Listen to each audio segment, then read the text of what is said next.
Hello friends, કેમ છો તમે બધા? તો આજે આપણે વાત કરવાના છે ઇમરજન્સીની, એટલે કે કટોકટીની. આમ જોવા જઈએ તો કટોકટી કે ઇમરજન્સી દરેક લોકોના જિંદગીમાં આવતી જ હોય છે. તો તમે અને જો તમારે નોકરીમાં જતા હોય કાં તો તમે કોલેજમાં હોય, તમે એમ કહો કે ભાઈ ઇમરજન્સી આવી તો તમને તરત જવા દે. તો ઇમરજન્સી શબ્દનો ઉપયોગ પણ બધા ઘણા લોકો કરતા હોય છે. પણ આજે આપણે આ ઇમરજન્સીના બંધારણના હિસાબે સમજવાના છે. તો ઇમરજન્સીનો શું મતલબ થાય છે? ભાઈ કટોકટી.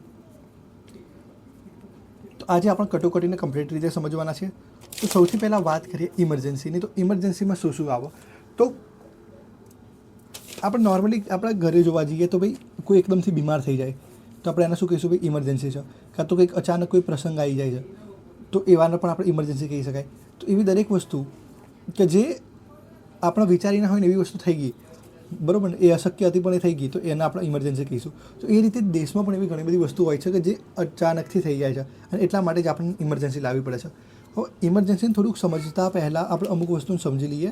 જેમ કે અત્યારનો ટાઈમ છે, તો તમે અત્યારે જ્યારે આ વિડીયો જોઈ રહ્યા છો કાં તો આ જે ડેટે અત્યારે વિડીયો બનાવી રહ્યા છે, તો આ દિવસના અત્યારે કોઈ પણ પ્રકારની ઇમરજન્સી લાગી નથી. તો અત્યારે શું થયું કે ભાઈ અત્યારે પાવર કોની જોડે છે? અત્યારે પાવર છે સેન્ટ્રલ ગવર્મેન્ટ જોડે પણ અને સાથે જ સ્ટેટ ગવર્મેન્ટ જોડે પણ. તો બંને ગવર્મેન્ટ જોડે અત્યારે હાલમાં પાવર છે. બટ જ્યારે પણ ઇમરજન્સી લાગશે, આની પહેલાં પણ લાગી હતી, બટ આજ પછી પણ જ્યારે ઇમરજન્સી લાગશે તો જે સ્ટેટ ગવર્મેન્ટનો પાવર છે એ પાવર ઘણો ઓછો થઈ જશે અને એ બધો પાવર સેન્ટ્રલ ગવર્મેન્ટ જોડે જતો રહેશે. હવે બધું કેમ થાય છે એના પણ સમજવાની કોશિશ કરીએ. તો વર્ષોનો ઇતિહાસ જોઈએ આપણે, તો ભારતનો વર્ષોનો ઇતિહાસ જોઈએ તો આપણને એ ખબર પડે છે કે ભાઈ જ્યારે આપણું કેન્દ્રનું શાસન નબળું પડ્યું છે ત્યારે વિદેશી લોકોએ આક્રમણો કર્યા અને એ આક્રમણના કારણે શું થયું કે ભાઈ ભારતના જે રાજાઓ હતા એની હાર થઈ. તો આ રાજાઓની હાર કેમ થઈ? કારણ કે એમનું જે કેન્દ્રીય શાસન હતું એ નબળું પડ્યું. એટલા માટે જ આપણે ઇમરજન્સીના ટાઈમે કેન્દ્રને વધારે પાવર આપે છે, ના કે રાજ્યને, બરાબર. હવે દેખો, હુમલો કરવાનો શું મતલબ છે? ભાઈ ઇમરજન્સી આપણે ક્યારે લઈ જાય છે? ભાઈ જ્યારે કોઈ યુદ્ધ થવાનું હોય કાં તો કોઈ હુમલો કરવાનો હોય ત્યારે, બરાબર, એવા ટાઈમે ઇમરજન્સી આવશે. બીજી રાજ્યની પણ ઇમરજન્સી છે અને એના સિવાય એક નાણાકીય ઇમરજન્સી પણ છે. અત્યારે આપણે ફર્સ્ટવાળી ઇમરજન્સી સમજી લઈએ.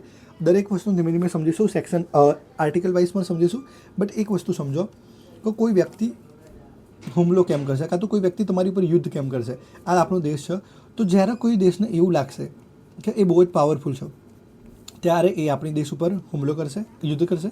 કોઈ દેશને એવું લાગે કે ભાઈ આપણે બહુ વીક છે તો એ આપણી પર હુમલો કરશે, અને કોઈ મૂર્ખ હશે તો આપણી પર હુમલો કરશે. તો આ ત્રણ વસ્તુ હોઈ શકે. હવે આપણે ઇમરજન્સી કમ્પ્લીટ રીતે સમજવાની કોશિશ કરીએ. તો જ્યારે આપણે ઇમરજન્સીની વાત કરીએ છીએ તો ઇમરજન્સીની જે આર્ટિકલ્સ છે એ આવે છે 352થી લઈ 360 સુધી. 3 પ્રકારની આપણી ઇમરજન્સી છે. તો આપણે 3 ઇમરજન્સી સમજવાની છે. કઈ કઈ છે એ પણ સમજાવીશું. તો ઇમરજન્સીનો ભાગની વાત કરીએ તો બંધારણના ભાગ 18માં ઇમરજન્સી આપવામાં આવેલી છે. 3 પ્રકારની ઇમરજન્સી છે. સૌથી પહેલી ઇમરજન્સી છે રાષ્ટ્રીય ઇમરજન્સી, એટલે કે ભાઈ રાષ્ટ્રીય કટોકટી. બીજી છે સ્ટેટવાળી ઇમરજન્સી, એટલે કે ભાઈ રાજ્યની ઇમરજન્સી, જેને આપણે રાષ્ટ્રપતિનું શાસન કહીએ છીએ. અને ત્રીજી છે આપણી નાણાકીય કટોકટી. તો આજે આપણે ત્રણેયના ડિટેલમાં સમજવાની કોશિશ કરીશું. સૌથી પહેલાં આપણે વાત કરીએ રાષ્ટ્રીય કટોકટીની. તો આની અંદર શું શું આવશે? તો જ્યારે યુદ્ધ થાય કાં તો બીજી ઘણી બધી વસ્તુ થઈ શકે છે. જેમ કે યુદ્ધ થાય, કાં તો એક્સટર્નલ એગ્રેશન આવે, એની સાથે જ આર્મ રિહેબિલિટેશન થાય, તો આપણે શું કરીશું? ભાઈ ત્યારે આપણે કરીશું રાષ્ટ્રીય ઇમરજન્સી, એટલે કે ભાઈ ત્યારે આપણે રાષ્ટ્રીય કટોકટીની જાહેરાત કરીશું. સ્ટેટ ઇમરજન્સીની વાત કરીએ તો ભાઈ સ્ટેટ જ્યારે ફેલ થઈ જાય છે એનું કામ કરવામાં, કોન્સ્ટિટ્યુશને જે કામ કીધું છે એ કરવામાં ફેલ થઈ જાય ત્યારે આપણે સ્ટેટ ઇમરજન્સી લાવીશું. અને જ્યારે દેશની જોડે પૈસા નહીં બચે તો આપણે લાવીશું નાણાંની ઇમરજન્સી, એટલે કે નાણાકીય ઇમરજન્સી. એક એક ઇમરજન્સીની ડિટેલમાં સમજવાની કોશિશ કરીએ. સૌથી પહેલાં વાત કરીએ કટોકટીની ઇમરજન્સીની. આર્ટિકલ્સના વાત કરીએ 352થી લઈ 360 સુધીના આર્ટિકલ્સ છે. અને જોઈએ તો પાર્ટ 18માં ઇમરજન્સીનો ઉલ્લેખ કરવામાં આવ્યો છે. 3 પ્રકારની ઇમરજન્સી છે આપણી જોડે. પહેલી છે 352 ઇમરજન્સી, જેને આપણે કીધું નેશનલ ઇમરજન્સી, એટલે કે રાષ્ટ્રીય કટોકટી. આપણી બીજી ઇમરજન્સી છે જેના ઘણા બધા નામ કહી શકાય. જેમ કે કદાચ તમે એક્ઝામ આપો, બરાબર, તો એક્ઝામમાં કદાચ એવું કહે કે ભાઈ રાજ્યની કટોકટી સમજાવો, તો આ વાળી સમજાવવાની. એમ કે બંધારણીય કટોકટી સમજાવો તો પણ આ સમજાવવાની. રાષ્ટ્રપતિનું શાસન કહે તો પણ આ સમજાવવાની. અને એમ કહે કે ભાઈ બંધારણીય તંત્ર નિષ્ફળ જયાના કારણો કાં તો એ વાળી ઇમરજન્સી સમજાવો તો પણ આ જ વાળી ઇમરજન્સી સમજાવવાની. તો આ ટૂંકમાં એક જ છે, પણ એના લોજિક કઈ રીતે અલગ અલગ થાય છે એ આપણે સમજી લઈશું. 360 શું કહે છે કે ભાઈ નાણાકીય કટોકટી. તો આપણે 3 આર્ટિકલ્સ મહત્ત્વના છે આપણા માટે: 352, 356 અને 360. 4-4ની ગેપ છે, બધામાં તમે જોઈ શકો છો. તો 52, 56 અને 60ને આપણે ડિટેલમાં સમજવાની કોશિશ કરીશું. સૌથી પહેલાં આપણે 352 એટલે કે રાષ્ટ્રીય કટોકટીને સમજવાની કોશિશ કરીએ. રાષ્ટ્રીય કટોકટી શું કહે છે કે ભાઈ જ્યારે યુદ્ધ થાય, બાહ્ય આક્રમણ થાય, કાં તો સશસ્ત્ર દળ થાય, તો એવા ટાઈમે ઇમરજન્સી લાગશે. હવે એવા ટાઈમે કોણ ઇમરજન્સી લગાવશે? એવા ટાઈમે લગાવશે પ્રેસિડેન્ટ આપણી ઇમરજન્સી લગાવશે, એટલે કે એ ડેક્લેર કરશે. હવે એનો શું મતલબ છે એ સમજવાની કોશિશ કરીએ. આ છે આપણો દેશ ભારત. હવે ભારતમાં અને આ ચલો માની લો આ બાજુ પાકિસ્તાન છે, આ રહ્યું ભારત છે. હવે પાકિસ્તાન અને ભારત વચ્ચે કોઈ પ્રદેશમાં ડિસ્પ્યુટ ચાલતું હતું, જેમ કે કાશ્મીરમાં, તો આ ડિસ્પ્યુટ અત્યારે માનો કે બહુ વધારે પડતો વધી ગયો. એટલા માટે ભારત અને પાકિસ્તાને ડિક્લેર કર્યું, પાકિસ્તાને એમનામાં ડિક્લેર કર્યું, ભારતે અહીંયા ડિક્લેર કર્યું કે ભાઈ ભારતે ડિક્લેર કર્યું કે અમે પાકિસ્તાન જોડે યુદ્ધ કરીએ છીએ, પાકિસ્તાને એવું ડિક્લેર કર્યું કે ભાઈ આપણે ભારત જોડે યુદ્ધ કરીએ છીએ. તો આમ બંને લોકોએ એકબીજા સાથે ડિક્લેર કર્યું અને યુદ્ધનું જાહેરનામું બહાર પાડ્યું. તો એવા ટાઈમે જ્યારે યુદ્ધ થવાનું હોય ત્યારે આપણા પ્રેસિડેન્ટ શું કરશે? પ્રેસિડેન્ટ શું કરશે કે ભાઈ ઇમરજન્સી લગાવી દેશે. કેવી ઇમરજન્સી લગાવશે? એને કહેવાય રાષ્ટ્રીય કટોકટી. બરાબર. હવે આપણે એક વસ્તુ તો સમજી લીધી યુદ્ધની, પણ આપણા જોડે તો બીજી પણ વસ્તુઓ લખેલી છે કે બાહ્ય આક્રમણ. તો બાહ્ય આક્રમણનો શું મતલબ છે એને પણ સમજવાની કોશિશ કરીએ. તો આ છે ઇન્ડિયા, આ છે ચાઇના. બરાબર. તો હવે ઇન્ડિયા અને ચાઇના વચ્ચે સંબંધો અત્યારે બહુ સારા છે. ભાઈ કંઈ થયું નથી, ના તો કંઈ યુદ્ધની સંભાવના છે એવું કંઈ પણ લાગતું પણ નથી. પણ અચાનકથી ચાઇનાએ શું કર્યું કે એકદમથી ઇન્ડિયા પર બોમ્બ બ્લાસ્ટ કરી દીધા, એકદમથી અંદર એમનું સૈન્ય ઘૂસી આવ્યું. તો આવું કંઈક થાય તો એને શું કહેવાશે? તો આવું કંઈક થાય તો એનો બીજા નંબરની ઇમરજન્સી કહેવાશે. એને કહેવાશે બાહ્ય આક્રમણવાળી ઇમરજન્સી. ઇમરજન્સી એક જ છે નેશનલ, પણ એના 3 અલગ અલગ મતલબ થાય છે. બરાબર. તો એક આ વસ્તુ પણ થઈ શકે. પહેલામાં તમે યુદ્ધ ડિક્લેર કરો છો, બીજામાં ભાઈ તમે કોઈ યુદ્ધ ડિક્લેર નથી કરતા, તમે એકદમથી એક્સટર્નલ અગ્રેશન આવી જાય છે. અને ત્રીજી એક વસ્તુ આવશે જે છે આર્મ રિહેબિલિએશન. એનો શું મતલબ છે કે ભાઈ જ્યારે ભારત દેશના અંદરના જ લોકો એવું કંઈક કરે છે કે જેના કારણે આ અંદરના જ લોકો શું કરે છે કે ભાઈ દેશના સરકાર સામે બળવો કરે છે, દેશ સામે કંઈક કરે છે, તો એવા ટાઈમે આપણે લાગીશું ઇન્ટરનલ ઇમરજન્સી. તો ઇમરજન્સીના આમ જોવા જઈએ તો જે રાષ્ટ્રીય ઇમરજન્સીની વાત કરતા હતા આપણે, નેશનલ ઇમરજન્સી અને રાષ્ટ્રીય કટોકટીની આમાં 3 વસ્તુ મહત્ત્વની છે. એક યુદ્ધ, એક બાહ્ય આક્રમણ અને એક આંતરિક સશસ્ત્ર દળ. એની સાથે જ વાત કરીએ. બાહ્ય કટોકટી અને આંતરિક કટોકટી 2 પ્રકારની કટોકટી હોય છે. દેખો, જે યુદ્ધવાળી કટોકટી હતી અને જે બહારથી એકદમથી કીધું કે ભાઈ ચાઇનાવાળા એકદમથી શું કર્યું કે ભાઈ હુમલો કરી દીધો, તો આવી જે કટોકટી કહેવાતી હતી, આવી કટોકટીને શું કહેવાશે? બાહ્ય કટોકટી. અને જે અંદરની કટોકટી હતી, જે આપણે અંદરની વાત કરી હતી, તો આવી કટોકટીને કહેવાશે આંતરિક કટોકટી. તો 2 પ્રકારની કટોકટી છે. રાષ્ટ્રીય કટોકટીમાં 2 પ્રકારની કટોકટી આવશે, બાહ્ય અને આંતરિક. અને એ ક્યારે ક્યારે થશે? બાહ્યમાં આવશે યુદ્ધ અને બાહ્ય આક્રમણથી, અને આંતરિક કટોકટીની વાત કરીએ તો એ આંતરિક સશસ્ત્ર દળથી આવશે. હવે આ કટોકટી ક્યાં લાગશે? માની લો કે આ ભારત છે, તો આખા ભારત ઉપર કટોકટી લાગશે તો પણ ઓકે, વેલિડ છે. અને માની લો કે ભાઈ ખાલી પાકિસ્તાનવાળા હુમલો કરે છે ગુજરાત ઉપર જ, બટ ભારતના બીજા કોઈ પણ પ્રદેશને કંઈ નુકસાન થતું નથી અત્યારે હાલમાં, તો પ્રેસિડેન્ટ શું કરશે? ખાલી ગુજરાત ઉપર જ કટોકટી લાગશે. બરાબર. તો આવું પણ થઈ શકે, એટલે કે ભાઈ ભારતના આખા દેશ ઉપર થઈ શકે અથવા તો કોઈ ભાગ ઉપર પણ થઈ શકે. તો એનો મતલબ થયો કે ભાઈ આખા દેશ ઉપર થઈ શકશે અથવા તો કોઈ ભાગ ઉપર થઈ શકશે. હવે રાષ્ટ્રપતિ એની જાહેરાત કરશે, એટલે કે આ જે કટોકટી છે એની જાહેરાત રાષ્ટ્રપતિ કરશે. પણ રાષ્ટ્રપતિ એકલું નહીં કરી શકે. એક પ્રાઇમ મિનિસ્ટર અને કેબિનેટ ઓફ મિનિસ્ટરની ભલામણથી જ આ ઇમરજન્સીને ડિક્લેર કરી શકે છે. એટલે કે પ્રધાનમંત્રી અને મંત્રીમંડળની સાથે ચર્ચા વિચારણા કરવી પડશે. મંત્રીમંડળ અને પ્રધાનમંત્રી આ લોકો એમને સલાહ સૂચન આપશે, ત્યારે જ જઈને રાષ્ટ્રપતિ આવી જે કટોકટી છે એમની શું કહેવાય કે ડેક્લેરેશન કરી શકે છે. હવે જ્યાં એકલા PM એટલે કે એકલા પ્રાઇમ મિનિસ્ટર કહેશે તો પણ આવી કોઈ કટોકટી લાગશે નહીં. કેમ? એકલા પ્રાઇમ મિનિસ્ટર, માની લો કે પ્રાઇમ મિનિસ્ટરનું મગજ છનકી ગયું, બરાબર, અને એમને એકદમથી આદેશ આપી દીધો પ્રેસિડેન્ટને કે ભાઈ આપણે ડાયરેક્ટલી પાકિસ્તાન ઉપર કે ચાઇના ઉપર કાં તો અમેરિકા ઉપર યુદ્ધ કરીએ છીએ. તો એક વ્યક્તિના કારણે કોઈની જોડે સંબંધ બગાડવાનું થાય, કાં તો એવી કંઈ પણ વસ્તુ કે જ્યારે એક વ્યક્તિ કંઈક કહે તો એટલી બધી વસ્તુઓ એમાં વેલિડ ના ગણાય. પ્રાઇમ મિનિસ્ટરની સાથે કેબિનેટ ઓફ મિનિસ્ટરની પણ વસ્તુનો વેલિડ ગણવી પડશે. જ્યારે પ્રાઇમ મિનિસ્ટર અને કેબિનેટ ઓફ મિનિસ્ટર બંને સાથે થઈને આવી ભલામણ કરશે ત્યારે જ રાષ્ટ્રપતિ ડિક્લેર કરશે ઇમરજન્સીનો. હવે સુપ્રીમ કોર્ટમાં પણ આપણે આવી જે કહેવાય કે જો એકદમથી કોઈ અચાનકથી કટોકટી લાગી ગઈ છે તો ભાઈ આપણે સુપ્રીમ કોર્ટમાં એના શું કહેવાય કે ભાઈ ચેલેન્જ કરી શકીશું. તો આ ચેલેન્જ કરવાનો જે કેસ હતો એ તો મિનરેવા મિલ્સનો કેસ. તો મિનરેવા મિલ્સમાં કહેવામાં આવ્યું હતું કે ભાઈ આપણે ઇમરજન્સીને પણ ચેલેન્જ કરી શકીએ છીએ. એ પછી વાત કરીએ કે ભાઈ ઇમરજન્સી લગાવવા માટે તો આપણે ઇમરજન્સી કઈ રીતે લગાવીશું. તો ઇમરજન્સી લગાવવાની અમુક પ્રોસેસ હોય છે. તો જેમ કે એક જ મહિનામાં લોકસભા અને રાજ્યસભા બંનેમાં આપણે પાસ કરી દેવાની. એટલે જ્યારે જ સૌથી પહેલાં પ્રેસિડેન્ટ ડિક્લેરેશન આપશે, એટલે ભાઈ પ્રાઇમ મિનિસ્ટરે કીધું અને કેબિનેટ ઓફ મિનિસ્ટરે કીધું, બરાબર. તો ત્યારે પ્રેસિડેન્ટ શું કરશે કે ભાઈ પ્રેસિડેન્ટ ઇમરજન્સી ડિક્લેર કરી દેશે. તો આવી ઇમરજન્સી ડિક્લેર કરશે એના એક જ મહિનાની અંદર લોકસભા અને રાજ્યસભા બંને જગ્યાએથી આ ઇમરજન્સી પાસ કરાવવી પડશે. હવે વાત કરીએ ઇમરજન્સીની અનુમતિની. તો અનુમતિમાં મહત્ત્વની વસ્તુ એ છે કે ભાઈ આપણને લોકસભા અને રાજ્યસભા બંનેમાંથી ઇમરજન્સીને પાસ કરવી પડશે. તો જ્યારે કેબિનેટ ઓફ મિનિસ્ટર્સ અને પ્રાઇમ મિનિસ્ટરની વાત માની પ્રેસિડેન્ટે ડેક્લેરેશન આપી દીધું ઇમરજન્સી માટે, એ પછી શું કરીશું કે ભાઈ લોકસભા અને રાજ્યસભામાં એના એક જ મહિનામાં આપણે ઇમરજન્સીને પાસ કરાવવી પડશે. તો એક મહિનાની અંદર પાસ કરાવી દેવાની. બટ કદાચ લોકસભા ના હોય તો શું કરશું કે ભાઈ રાજ્યસભા એ ઇમરજન્સી પાસ કરી દેશે એ ટાઈમે, અને એ પછી લોકસભા શું કરશે કે ભાઈ જ્યારે નવી લોકસભા આવી જશે તો એ લોકસભા એક મહિનાની અંદર એ ઇમરજન્સીને પાસ કરી દેશે. વાત કરીએ ઇમરજન્સીના કાર્યકાળની. તો ઇમરજન્સી કેટલા સમય સુધી ચાલશે? તો ઇમરજન્સી ચાલવાનો ટાઈમ છે 6 મહિના સુધીનો. એટલે કે ભાઈ લોકસભા અને રાજ્યસભા ઇમરજન્સીને પાસ કરી દીધી, એ પછી 6 મહિના સુધી શું કહેવાય કે ઇમરજન્સી કન્ટિન્યુ ચાલશે. એ પછી જ્યારે જરૂર પડશે તો દર 6 મહિને કરીને એને અનંતકાળ સુધી લંબાઈ શકાય છે. એટલે માની લો કે ભાઈ 6 મહિના ઇમરજન્સી ચાલી, બરાબર. આજે ઇમરજન્સી પાસ થઈ, આજથી 6 મહિના ચાલી. 6 મહિના પછી પણ યુદ્ધનું હજુ કંઈ શું કહેવાય કે યુદ્ધની પૂર્ણાહુતિ થઈ નથી, તો ફરીથી 6 મહિનાની એટલે કે ભાઈ ફરીથી શું કરશે કે ભાઈ સંસદ પાસ કરી દેશે, ફરીથી 6 મહિના ચાલશે, પછી પાછી ફરીથી સંસદ પાસ કરશે, ફરીથી 6 મહિના ચાલશે. તો આમ આ 6 મહિના કરીને અનંતકાળ સુધી ચાલશે. એ પછી વાત કરીએ આપણે ઇમરજન્સીની સમાપ્તિની, કે ઇમરજન્સી સમાપ્ત કઈ રીતે થશે. તો લોકસભા ઇમરજન્સીને સમાપ્ત કરી શકશે. 10માંથી 1 લોકો આમ થઈને અધ્યક્ષને રિપોર્ટ કરશે, તો એ હિસાબે પ્રેસિડેન્ટ ઇમરજન્સી સમાપ્ત કરી દેશે, અથવા તો પ્રેસિડેન્ટ ખુદથી પણ ઇમરજન્સીને સમાપ્ત કરી શકે છે. હવે ઇમરજન્સીથી શું અસરો થાય છે એ બહુ મહત્ત્વનું છે, તો એ સમજવાની કોશિશ કરીએ. એક વાત સૌથી પહેલાં તો ધારાકીયને સમજવાની કોશિશ કરીએ. તો કેન્દ્ર મજબૂત થાય છે. આપણે વાત કરી હતી સ્ટાર્ટિંગમાં જ વિડીયોના કે ભાઈ કેન્દ્ર સૌથી વધારે મજબૂત થશે. તો ધારાકીય અને કારોબારીની વાત કરીએ તો કેન્દ્રની સત્તાનો વિકાસ થશે. ધારાકીયમાં શું છે કે ભાઈ કેન્દ્ર કોઈપણ પ્રકારનો કાયદો બનાવશે ઇમરજન્સીમાં, તો એ કાયદો ઇમરજન્સી પૂરી થયા પછીના 6 મહિના પછી પણ લાગુ રહેશે. એટલે આજે ઇમરજન્સી છે, ઇમરજન્સીમાં જેટલા પણ કાયદાઓ બનાવ્યા, તો ઇમરજન્સી પૂરી થતાં એ કાયદાઓ હજુ 6 મહિના સુધી ચાલશે. એ પછી કારોબારીની વાત કરીએ તો ભાઈ કેન્દ્ર જે પણ કાયદો બનાવશે, બરાબર, તો એ કાયદો ઓકે ગણાશે. રાજ્ય યાદીમાંથી પણ કેન્દ્ર કાયદો બનાવી શકે છે. એની સાથે જ કેન્દ્ર શું કરશે કે ભાઈ રાજ્યને નિર્દેશ આપશે કે ભાઈ તમારે કઈ રીતે આખો શાસન વહીવટ કરવાનો છે.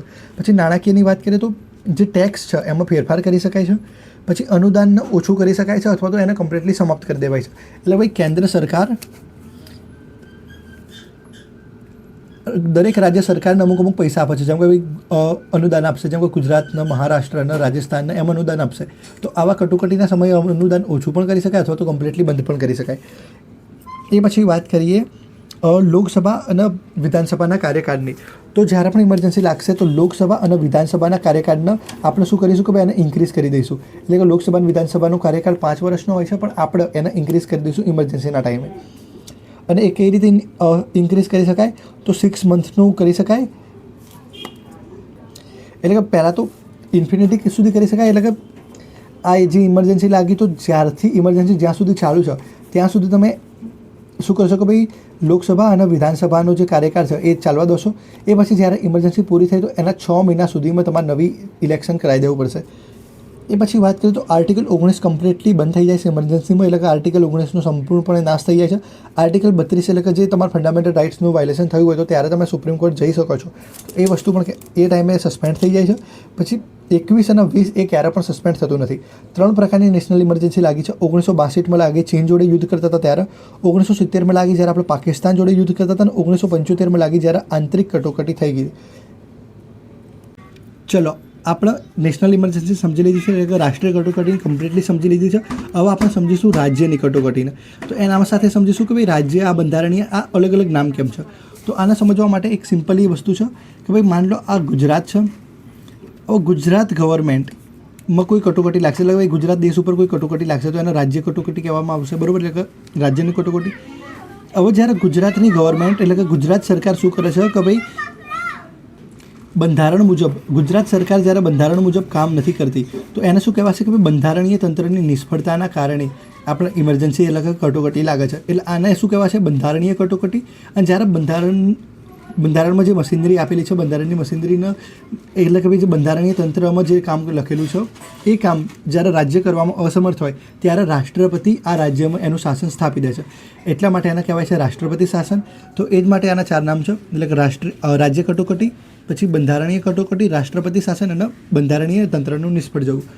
આમાં પણ 2 ટાઈપ્સ હોય છે. જેમ આમાં 2 ટાઈપ્સ હતા, બાહ્ય અને આંતરિક, એમ અહીંયા પણ 2 ટાઈપ્સ હોય છે, 356 અને 365.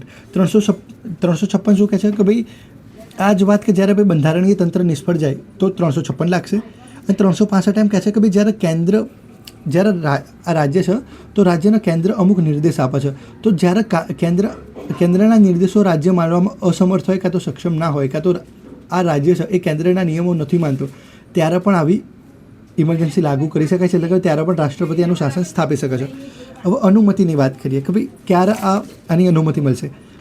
તો સૌથી પહેલાં તો પ્રેસિડેન્ટ જ લાવશે. તો પ્રેસિડેન્ટ શું કરશે? પ્રેસિડેન્ટ એમ કરશે કે ભાઈ લોકસભા અને રાજ્યસભા, સૌથી પહેલાં પ્રેસિડેન્ટ ડિક્લેર કરી દેશે, પછી લોકસભા અને રાજ્યસભા 2 મહિનાની અંદર આને પાસ કરી દેશે. જો આમ ના થયું, જો કદાચ લોકસભા ના હોય તો શું થશે કે ભાઈ રાજ્યસભાને પાસ કરી દેશે, અને રાજ્યસભા આને એકદમ, જો લોકસભા અને રાજ્યસભાની વાત કરીએ સૌથી પહેલાં તો રાષ્ટ્ર કટોકટીની તો સમજી લીધું કે ભાઈ રાષ્ટ્ર કટોકટીમાં લોકસભા અને રાજ્યસભા 1 મહિનાની અંદર પાસ કરશે. રાજ્ય કટોકટીમાં શું થશે? ભાઈ લોકસભા અને રાજ્યસભા આ બંને શું કરશે કે ભાઈ 2 મહિનાની અંદર પાસ કરશે. બટ માની લો કે લોકસભા નથી, આ બંનેને સાદી બહુમતીથી પાસ કરવાનું છે, પણ લોકસભા જ નથી, તો રાજ્યસભાને વિશેષ બહુમતીથી આ વસ્તુ પાસ કરવી પડશે. અને જ્યારે નવી લોકસભા આવશે તો નવી લોકસભા એ 1 મહિનાની અંદર આને પાસ કરી દેશે. એ પછી વાત કરીએ કાર્યકાળની, તો એનો કાર્યકાળ કેટલો રહેશે?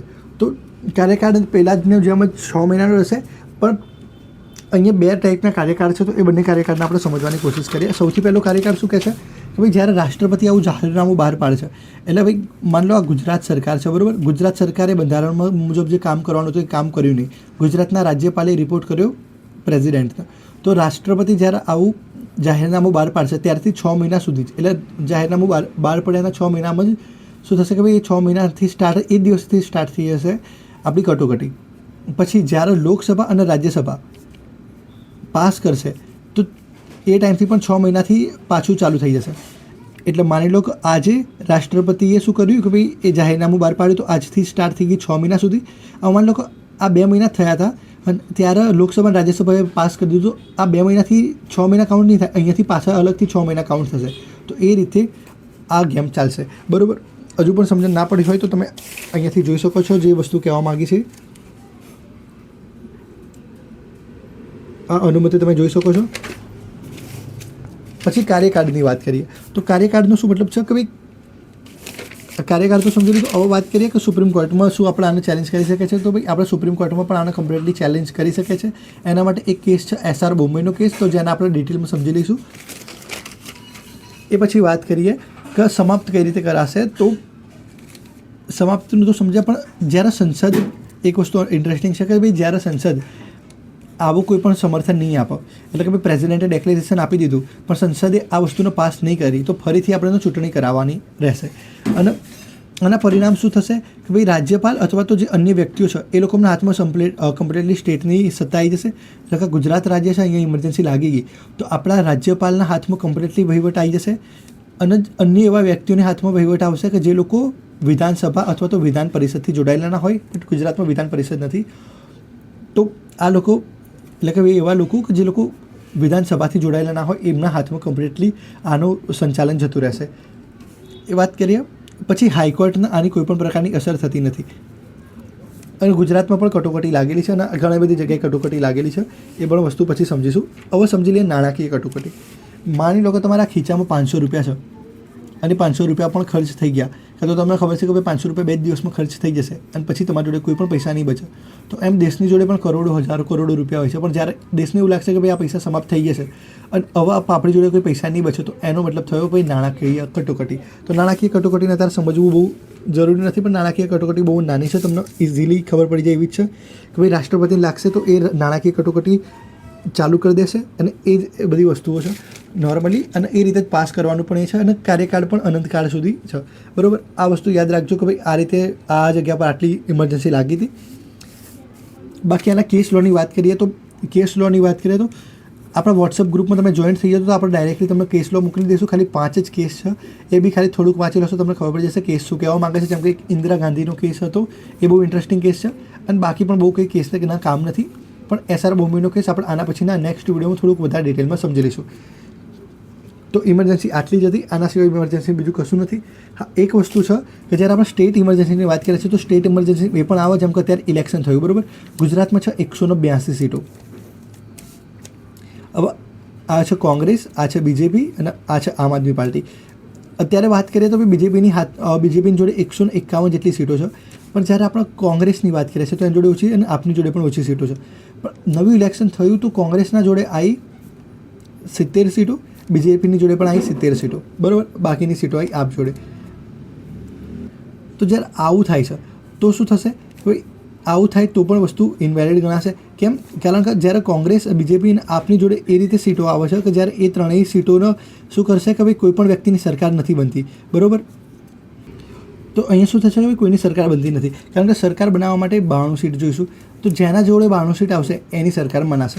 હવે અહીંયા શું થયું કે ભાઈ 70 સીટ આની છે, 70 સીટ આની છે, અને 70 જે બાકીની જેટલી સીટો બચી એ અપક્ષની જોડે છે સીટો. તો હવે શું થશે કે ભાઈ અપક્ષ પણ અહીંયા મળવા તૈયાર નથી, ના તો બીજેપીનું કોઈ કોંગ્રેસમાં જવા તૈયાર છે, ના કોંગ્રેસનું કોઈ બીજેપીમાં આવવા તૈયાર છે. તો સરકાર કોઈની બની નથી. તો પણ શું થયું કે ભાઈ કોન્સ્ટિટ્યુશનલ મશીનરીનું ફેલિયર થઈ ગયું. તો આવા ટાઈમે પણ આપણે ઇમરજન્સી ડિક્લેર કરી દઈએ છીએ સ્ટેટમાં. કાં તો પછી શું થશે કે ભાઈ તમારે ફરીથી પુનઃ ચૂંટણી કરાવવી પડશે. તો આટલી જ વસ્તુ છે, બાકી ઇમરજન્સી બીજું કંઈ છે નહીં. તો તમે આપણી શોર્ટ ડ્રાફ્ટ છે, તમે આના વાંચી શકો છો. 3 પ્રકારની આપણી ઇમરજન્સી